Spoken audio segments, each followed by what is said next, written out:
오늘 우리에게 주시는 거룩하신 하나님의 말씀 함께 봉독하겠습니다. 하나님의 말씀은 로마서 12장 1절에서 2절의 말씀입니다. 하나님의 말씀을 받들어 봉독하겠습니다. 여러분은 마음에 새기시기 바랍니다. 그러므로 형제들아, 내가 하나님의 모든 자비하심으로 너희를 권하노니 너희 몸을 하나님이 기뻐하시는 거룩한 산제물로 드리라. 이는 너희가 드릴 영적 예배니라. 너희는 이 세대를 본받지 말고 오직 마음을 새롭게 함으로 변화를 받아 하나님의 선하시고 기뻐하시고 온전하신 뜻이 무엇인지 분별하도록 하라. 아멘. 하나님의 말씀의 제목은 시대를 거스르는 그리스도인이라는 제목의 말씀을 함께 나누겠습니다. 얼마 전 한국과학기술개발원에서 발표한 보고서에 따르면 우리나라 인구의 39.8%가 스마트폰 중독군에 속해 있다고 합니다. 19.5%가 위험군에 속해 있다고 발표하면서 우리나라 전체 인구의 59.3%가 스마트폰 고위험군에 속한다라고 발표했습니다. 스마트폰을 마약이나 도박처럼 중독이라고 이름 붙인 이유는 간단합니다. 바로 내성과 금단 현상 때문이라고 하죠. 스마트폰을 통해서 세상의 모든 유익한 정보를 얻고 우리의 생활을 윤택하게 해주는 그러한 것들은 가질 수 있는데, 그런데 그것에 너무 의존하다 보니까 그것에서 오는 폐단들을 막을 수가 없다는 것이죠. 때로는 SNS나 또 인터넷을 통해서 우리가 필요할 때 기분을 전할 수 있는 대화나 음악들을 얻을 수 있는데, 그런데 그러다 보니까 혼자 있는 시간이 많아지고 다른 사람들과 교류나 이런 감각이 떨어지다 보니까 사회적으로 고립되는 현상이 잦다는 것입니다. 그래서 미국에서 조사한 설문조사에 의하면 성인 남자 여자의 3분의 1이 만약에 스마트폰이냐 아니면 직장이냐 당신 선택해라 라고 한다면 놀랍게도 3분의 1이 직장을 포기한다라고 답했다고 합니다. 그만큼 스마트폰에 대한 이 애착, 이 중독이 심해졌다라는 것이죠. 내가 스마트폰 중독군에 속하는지 안 속하는지 아는 방법은 세 가지가 있는데, 첫째로는 스마트폰이 내게 가장 소중하고 귀하게 느껴질 때, 그게 사실은 고위험군에 가까이 다가갔다는 것입니다. 두 번째로는 다른 일을 하는 시간보다 스마트폰에 매달리는 시간이 많으면 거의 접근했다는 것이죠. 세 번째로는 스마트폰이 없으면 불안하고 스트레스를 느끼게 되면 이거는 완전히 스마트폰 중독군에 속한다는 것입니다. 그런데 중요한 사실은 이 스마트폰 중독군에 속하게 되면 일반적인 치매가 일반인들보다 4배가 높다라는 것이죠. 중요한 것은 이 스마트폰 중독군에 속하게 되면 디지털 치매에 걸릴 확률이 올라가게 되는데, 이 디지털 치매라는 말은 갑자기 부모님 전화가 생각이 안 나거나 오늘이 며칠인지를 모를 때, 이럴 때 이 핸드폰으로 인해서 우리의 기억력이 감퇴가 되면서 좌뇌가 이 우뇌의 기능이 떨어지면서 나타나는 현상이라고 합니다. 우리의 몸의 뇌 기능이 좌뇌만 발달하고 우뇌가 퇴화가 돼가는 것이죠. 그래서 요즘 직장인들 내에서는 이러한 스마트폰 중독군에서 탈피하고자 문자나 사진, 통화만 가능한 말 그대로 2G폰이라는 구형 핸드폰을 선호하는 경향이 많다고 합니다. 전화만 쓸 수 있고 배터리 소모도 적기 때문에 저렴하고 그래서 편리하다는 것이죠. 그렇습니다. 사실 이런 현상을 시대를 거스르는 유행이라고 말을 하죠. 이 시대의 순응해서 남들도 스마트폰 사용하고 스마트폰을 유용하게 이용하니까 나도 하자라가 아니라 내 생활에 맞춰서 이거는 내가 필요하지 않다라고 해서 시대를 거스르는 것이죠. 시대가 주는 편리함과 기계가 가져다 주는 행복감보다는 자신의 삶의 성취감과 편리함을 추구하며 스스로의 만족감으로 행복감을 누리며 살아간다는 것입니다. 사람들은 시대의 변화에 따라 사는 것이 유행이라고 말하지만 진정한 행복은 유행 따라 맞춰 살아가는 것이 아니라 자신이 가진 것에 만족하고 사람들과 함께 더불어 살아가는 것이 진정한 행복이라는 사실이죠. 할렐루야. 바로 우리의 삶 가운데 그러한 행복이 함께하기를 소망합니다. 오늘 본문에서도 사도 바울의 세상의 유행과 세상의 가치, 세상 방식으로 살지 말고 그리스도인다운 삶의 가치와 방법으로 하나님의 선하시고 기뻐하시고 온전한 뜻을 이루며 살라라고 우리에게 권면하고 있는 것입니다. 오늘 2절 말씀 다시 한 번 더 우리 함께 읽어보겠습니다. 여러분은 이 시대를 본받지 말고 오직 마음을 새롭게 함으로 변화를 받아 하나님의 선하시고 기뻐하시고 온전한 뜻이 무엇인지 분별하도록 하십시오. 우리말 성경에 나와 있습니다.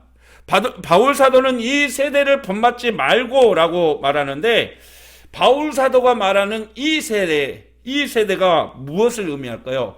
현실적으로는 바울이 로마서를 쓸 당시의 사회, 그 시대를 의미하는 것입니다. 또 영적으로는 바울이 바라봤을 때 악이 지배하는 어둡고 악한 시대, 이것을 이 시대라는 의미죠. 이 악이 지배하고 어둠이 강한 악한 세대는 세 가지의 특징을 가지고 있는데 그것은 첫째, 세상 풍조에 휩쓸려 하나님을 대신해 우상을 섬기는 그러한 시대를 의미합니다.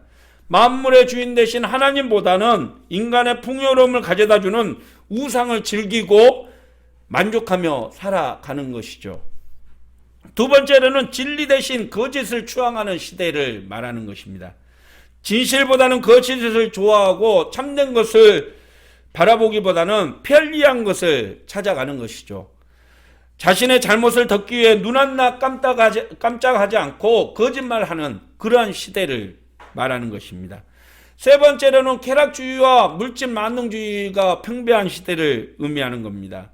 눈으로 바라보는 것이 전부인 양 믿고 자신의 기분에 따라 살아가면서 돈과 권력과 힘을 쫓아 살아가는 그런 시대이죠. 단순히 이것이 2000년 전에 로마 사회에 있던 그런 시대를 의미하는 것이 아니라 지금 현재 21세기를 살아가는 이 시대의 현상을 또 말해주는 것입니다. 바울 사도는 그리스도로 말미암아 세상에서 변화된 하나님의 백성이면 당시 로마가 세상을 지배하던 그런 세상의 풍조를 본받지 말라라고 권면하고 있는 것입니다. 세상의 가치, 목표, 방법, 우선순위, 지향, 방향, 종교, 문화, 처세 이런 것을 닮아서는 안 된다는 것이죠. 아니 사회 속에 살면서 그런 문화도 즐기고 처세도 즐기고 이렇게 할 수 있지 않느냐라고 항변할 수 있지만 바울은 아무리 힘들고 어려운 시대를 살아간다 할지라도 하나님의 선하시고 온전하시고 기뻐하신 그 뜻을 쫓아 살아가라 라는 것이죠. 할렐루야. 이게 그리스도인의 생활이고 온전한 하나님의 백성의 삶의 방식이라는 말입니다. 사랑하는 성도 여러분, 오늘 말씀은 2000년 전에 로마 시대의 성도들만을 위한 말씀이 아니라 지금 이 시대를 살아가는 우리에게 주시는 하나님의 말씀인 줄 믿으시길 바랍니다. 어려운 시대를 살아가는 오늘 우리에게 바울 사도는 분명히 말하고 있습니다. 세상의 방식, 세상의 가치, 세상의 유행에 따라서 살아가지 말고 하나님의 뜻을 온전히 쫓는 삶을 살라라고 말입니다. 우리가 이 시대를 본받는 것은 여러분 어렵지 않습니다. 그저 마음이 가는 대로, 세상이 이끄는 대로 순응하며 살아가면 됩니다. 돈에 휩쓸리고 사람보다는 물질과 또 권력에 눈이 먼저 가는, 하지만 하나님이 기뻐하시는 영적 예배자의 삶을 살기 위해서는 우리는 이 시대를 거슬려서 역행해야 한다라고 가르쳐주고 있는 것입니다. 정말 그리스도인이라면 그리스도인답게 살기 위해서라면 과감한 결단과 세상에 맞서 싸워서 승리할 수 있는 그런 용기를 가지고 살라라는 것입니다. 자신을 위해서보다 남을 위해서 베풀고 섬기고 자신의 행복보다는 더불어 행복을 추구하는 그러한 삶을 살아가야 한다는 것이죠. 그게 그리스도인의 가치관입니다. 그렇습니다. 이 악한 세대와 다른 삶의 방식은 좁은 길이고 주님이 말씀하신 사람들이 가지 않는 그러한 험난한 길인 것이죠. 마치 물고기가 강을 거슬러 올라가는 것처럼 그리스도인은 세상의 거짓과 비진리에 맞서 온몸으로 거부하고 살아가야 하는 존재들이라는 말입니다. 종교개혁을 일으켰던 마르틴 루터가 생가 입구에 써놓은 글귀는 오늘 사는 우리 그리스도인들에게 주는 교훈이 너무 큽니다. 그곳에는 이렇게 써져 있습니다. 시대를 거스르는 곳에 그리스도께서 계시느니라. 시대를 거스르는 곳에 그리스도께서 계신다. 사랑하는 성도 여러분, 그리스도인들은 세상에 살지만 세상에 속한 사람이 아니라 하늘에 속한 하나님의 백성인 줄 믿으시길 바랍니다. 동물원의 호랑이가 초원에 표호하면서 지배하면서 살아가야지 진짜 호랑이지, 가둬놓고 던져주는 닭에 그렇게 사육당하며 살아간다면 그것은 한낱 애한 동물에 지나지 않는 것입니다. 하나님을 믿는 하나님의 백성이라면 시대를 거스를 수 있는 믿음의 야생을 길러야 한다는 것이죠. 그것을 포기해버리면 우리는 단순히 신앙인의, 종교인에 지나지 않는다는 것입니다. 살아있는 진정한 예배가 사라지고 형식과 의무감으로 예배를 드리고 자신의 체면과 보여주기식 믿음만이 남게 된다는 것이죠. 당당하게 세상과 맞서서 세상을 거스를 수 있는 믿음의 용기를 포기해버린다면 우리는 그야말로 하나님이 원하는 예배자가 아니라 세상이 원하는 예배자로 살아가게 된다는 것입니다. 교회도 마찬가지죠. 교회가 믿음의 야성, 세상을 거스를 수 있는 믿음의 용기를 포기하면 어떻게 됩니까? 교회 성장을 위해서 힘쓰고 노력하고 교인들끼리만 잘 어울리고 잘 사는, 말 그대로 교회가 사업장이 되어버리는 것 아니겠습니까? 가난한 자, 병든 자, 소외된 자, 과부와 고아들을 살리고 구제하는 일에는 멀리하고 화려하고 멋진 예배당을 짓기 위해서 교회의 이름을 내세우기 위해서 일한다면 그것은 하나님의 온전한 뜻을 쫓는 교회는 아닐 겁니다. 어떤 목사님이 그런 고백을 하셨습니다. 그 교회는 크고 이 코로나에서도 흔들리지 않고 또 교인들도 많이 나오는데 우리 교회 이 집사님 한 분을 이렇게 힘들고 어려우면 큰 교회로 와라고, 이런 때는 편하게 신앙생활 하는 게 좋다고 그러면서 데리고 갔다고 하소연을 하였습니다. 여러분, 그게 교회의 역할은 아니지 않습니까? 진정한 교회의 가치관은 세상에 복음을 던져놓고 그 복음에 반응하는 이들을 영적으로 각성시키고 하나님의 백성으로 만드는 것이 교회의 책무고 역할인 것이죠. 과연 그런 교회를 하나님이 기뻐하시겠습니까? 그런 교회, 그런 성도가 하나님이 선하시고 기뻐하시고 온전한 뜻을 쫓는 교회라고 말할 수는 없겠지요. 이 땅의 모든 교회가 세상의 가치로 인정받는 교회가 아니라 하나님이 기뻐하는 교회가 되기를 주님의 이름으로 축원합니다. 굶어 죽을진저 복음에는 타협이 없고 세상의 멸시와 조롱을 당하더라도 피 묻은 주님의 십자가를 끝까지 붙들고 나아가는 믿음의 성도들 되시기를 주님의 이름으로 축원합니다. 그것이 진정으로 세상을 거스르는 믿음의 야성을 가진 성도가 아니겠습니까? 그렇다면 여러분, 세상의 풍조에 흔들리지 않고 오직 하나님의 선하시고 기뻐하시고 온전한 뜻을 쫓는 성도의 삶은 어떤 삶이겠습니까? 오늘 바울 사도는 예수 그리스도의 구속의 은총으로 말미암아 새로운 하나님의 백성이 된 성도에게 지켜야 될 대원칙에 대해서 우리에게 교훈하고 있습니다. 세 가지로 함께 나눠 보고자 합니다. 그것은 첫째, 우리 몸을 하나님이 기뻐하는 산 제물로 드려야 한다는 것이죠. 우리 1절 말씀 다시 한 번 더 읽어볼까요? 그러므로 형제들아, 내가 하나님의 모든 자비하심으로 너희를 권하노니 너희의 몸을 하나 기뻐하시는 거룩한 산 제물로 드리라. 이는 너희가 드릴 영적 예배니라. 바울 사도는 하나님의 백성이 된 우리가 하나님의 은혜를 경험했던 그런 사람이라면 이제 우리의 몸에 대한 권리를 하나님께 바쳐야 된다라고 가르쳐주고 있습니다. 곧 제물로 드려라 라는 말이죠.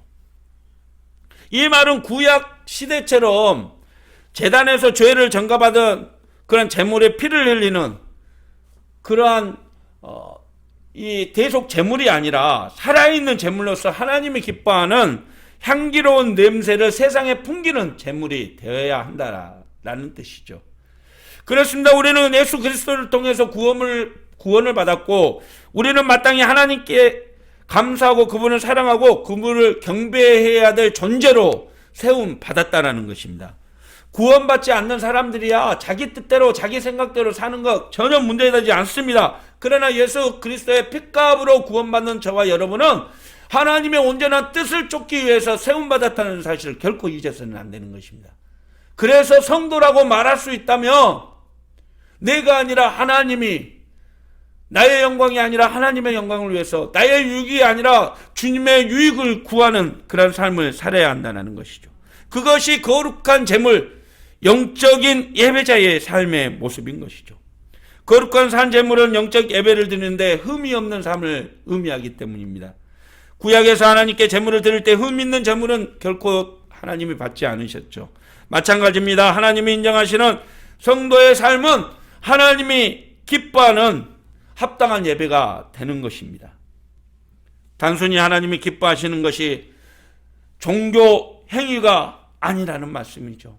하나님이 원하시는 산제사, 즉 우리의 삶을 전체로 들여서 하나님을 기쁘시게 하는 것, 그것이 우리가 하나님께 드려야 될 영적 예배라는 말입니다.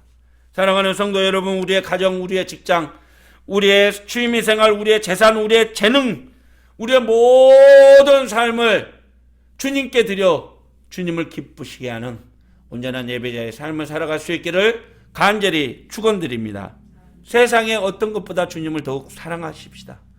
세상의 그 무엇보다도 주님 한 분만을 경배하며 하나님이 받으실 만한 찬양과 예배를 드리는, 그래서 하나님의 영광을 구하는 아름다운 삶을 살아갈 수 있기를 주님의 이름으로 축원합니다.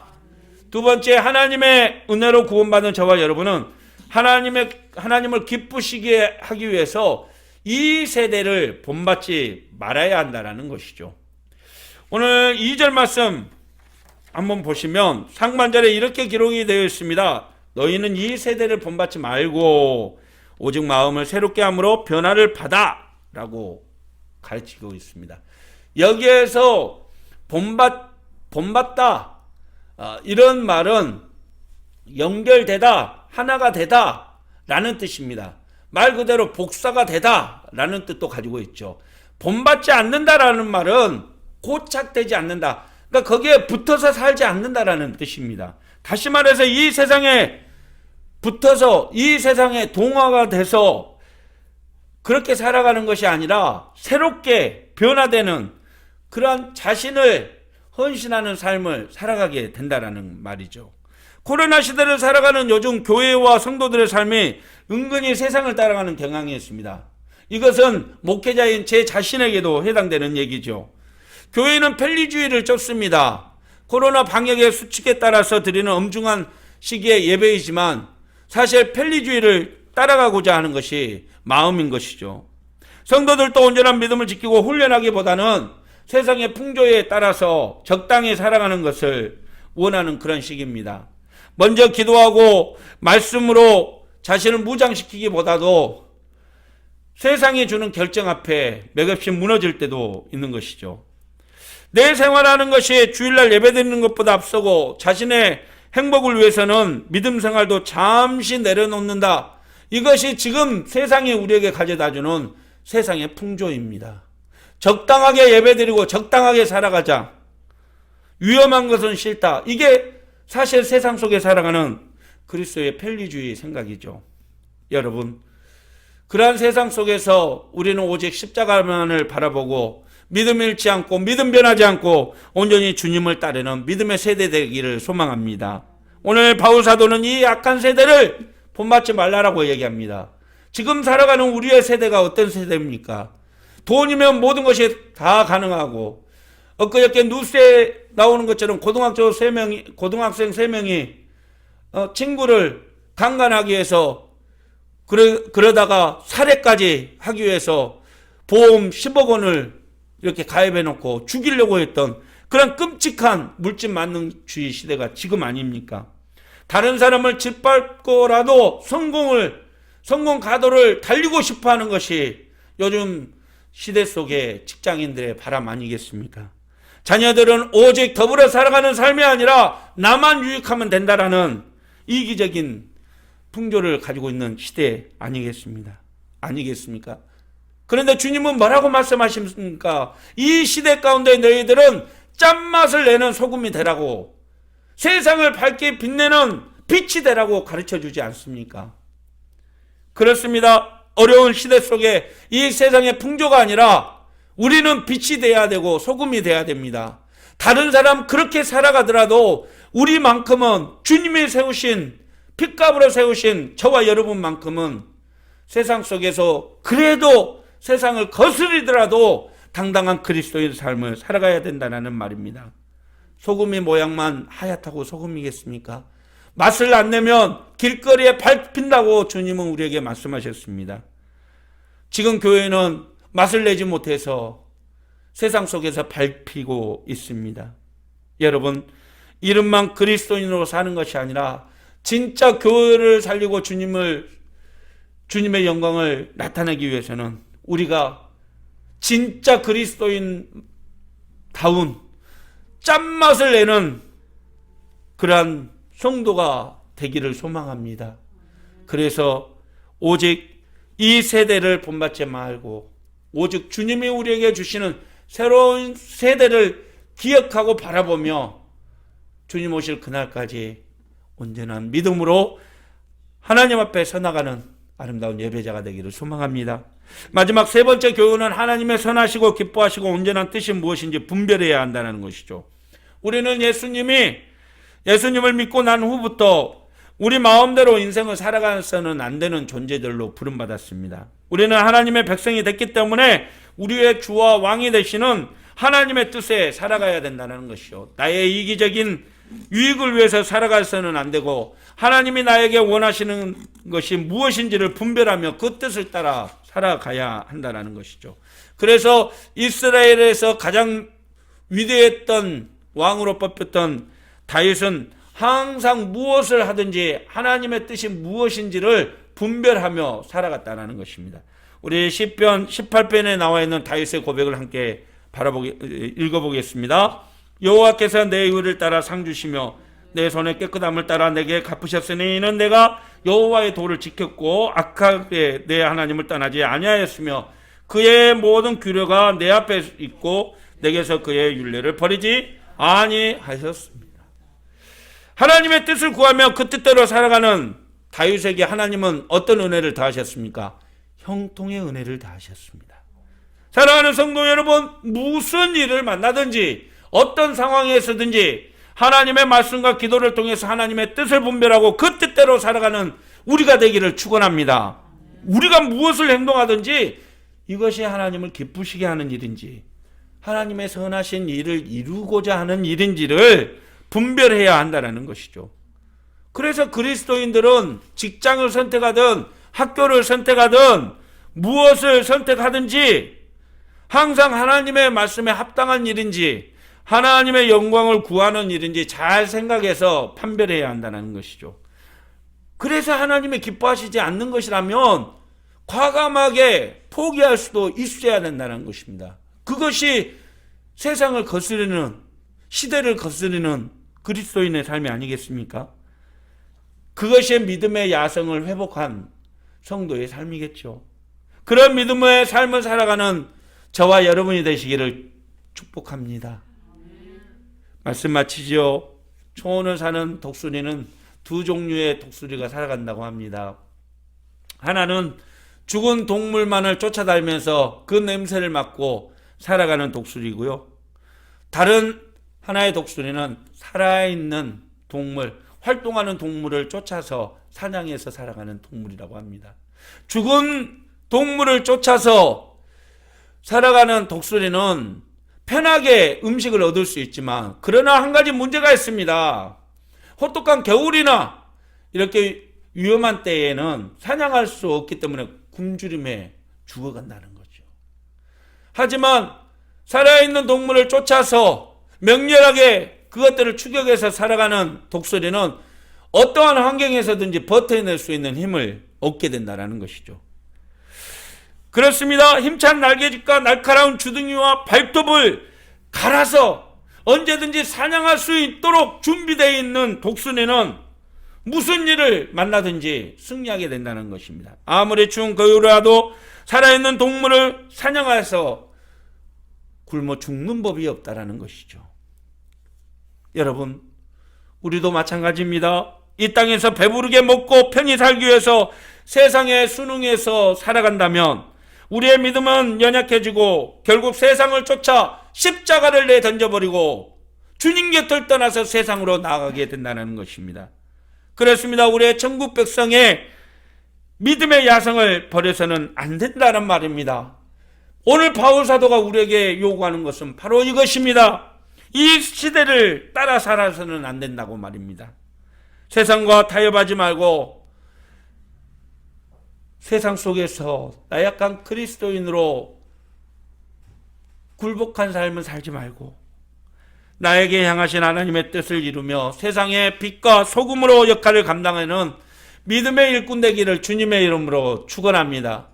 세상을 거스르더라도 과감하게 믿음의 도전으로 주님께 더욱더 가까이 믿음으로 몸부림치며 나아가는 저와 여러분이 되시기를 예수 그리스도의 이름으로 간절히 축원드립니다.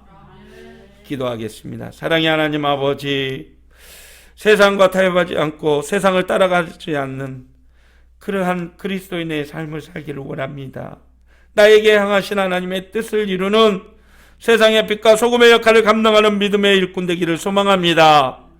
하나님의 우리의 믿음이 연약하지 않고 십자가를 포기하지 않을 그런 담대한 믿음을 더하여 주시옵소서. 그래서 믿음의 야성을 회복해서 온전한 예배자의 삶을 통해 하나님께 영광을 올려드리는 우리 모든 성도들에게 인도해 주시옵소서. 예수님의 이름으로 기도드리옵나이다. 아멘. 사랑하는 성도 여러분, 무슨 일을 만나든지 우리는 그리스도인임을 잊지 마시길 바랍니다. 세상 속에 나가 그리스도인의 야성, 믿음의 야성을 가지고 언제나 시대를 거스르지만 그러나 시대 속에 향하신 하나님의 뜻을 분별하며 온전한 믿음으로 하나님을 기쁘시게 하는 성도의 삶을 살 수 있기를 소망합니다. 주님이 반드시 여러분을 지켜주시고 보호해 주실 것입니다. 기도하겠습니다. 이제는 만왕의 왕이시며 우리를 위해서 자신을 산제물로 내어주신 우리의 구주, 우리의 사랑, 우리 주 예수 그리스도의 무한하신 은혜와 언제나 세상을 사랑하시며 힘과 능력으로 세상을 보호하시며 이끄시며 자신의 백성을 끝까지 사랑하여 주시는 하나님 아버지의 지극하시고 만극하신 사랑과 우리 안에 내주하시며 우리를 이끄시며 세상 속에서 시대를 거스르며 믿음의 야성을 지키며 살아갈 수 있도록 우리와 항상 교통하시는 성령님의 은혜의 역사하심이 오늘 또 시대를 거스르는 그리스도인의 삶을 살도록 그러한 삶 앞에 순종하며 나아가기를 다짐하는 모든 성도들 머리머리 위에와 삶 위에 가정 위에 자녀들 위에 하는 모든 일 가운데 이 나라의 민족 위에 이 땅의 모든 교회들 위에 세계 열방 위에 이제부터 영원토록 함께 하시기를 간절히 축원하옵나이다. 아멘.